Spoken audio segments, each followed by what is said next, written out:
What if God wrote your to-do list? 52 ways to make the most of every day. Get a posse. If I'm going to drag myself out of bed and show up for a 7 a.m. meeting, I'm going to make sure that time is not wasted. Just ask Bob, Dennis, Dick, Gary, Jack, John, Larry, Mitch, Peter, Rob, Steve, and Tom. They know I love to stir up discussion and make them think, and make myself think.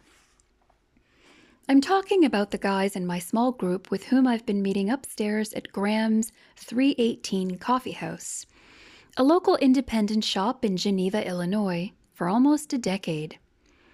I've been in 3 other small groups over the years, and I'm fortunate that all of them have seemed to match my spiritual and emotional needs during those seasons of my life. My initial small group, led by Mike Penny, got me regularly opening the Bible for the first time to apply it to my life. My next group, led by Mark Salzman, forced me to deal with some personal issues that needed attention. Dave George led a group of dads that helped me identify my personal ministry. I was raising teens when most of the group was dealing with younger kids and toddlers, and I realized I had quite a bit of practical fathering experience worth sharing. In this season of life, as Denny O'Malley leads, our group gets right down to business and spends an entire hour and a half digging through a few passages of Scripture. And it's a blast, really. We do have serious discussions on dogma and theology, but it's amazing how often some obscure Bible passage relates to a news event, political scandal, or personal dilemma one of us is experiencing. And we laugh a lot. My past 30 years in 4 different small groups underscores the truth of Hebrews chapter 10, verses 24 and 25. Let us consider how to stir up one another to love and good works, not neglecting to meet together, as is the habit of some, but encouraging one another, and all the more as you see the day drawing near. The books we have read together are not surprising. We've talked about identifying love languages, living purpose-driven lives, and building a case for Christ. We've scribbled our way through topical study guides and had some pretty deep discussions on books like C.S. Lewis's The Screwtape Letters. In some of our most revealing sessions, we have simply used our study Bibles to walk through different books of the Bible. We take a chapter a week, and everyone gets a chance to pose a question or share an insight. Between studies, every 4 weeks or so, we set aside a morning to go around the table with prayer requests. It's not difficult or mysterious, but it is powerful. Our fast-paced world doesn't typically allow for a group of men or women to slow down for 90 minutes to talk about stuff that really matters. The best thing about my Friday mornings is that I find myself thinking about issues and people outside my own little world.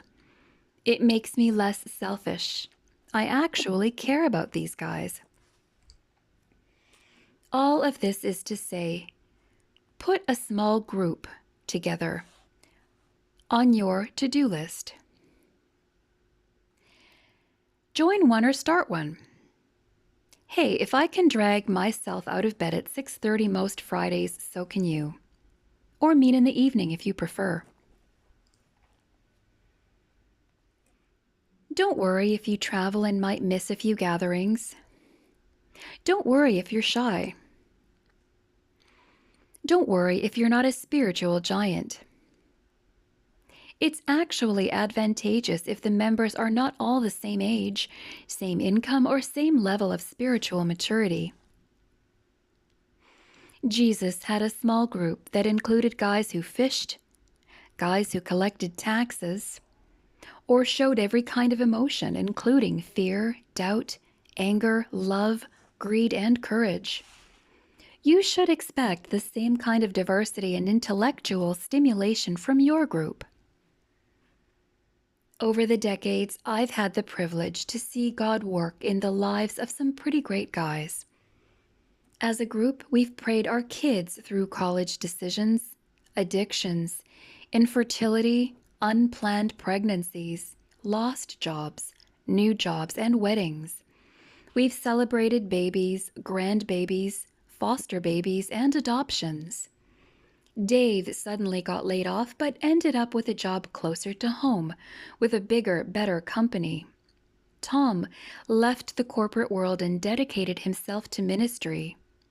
Jay had a few books published. Terry got sober. And 4 guys beat cancer.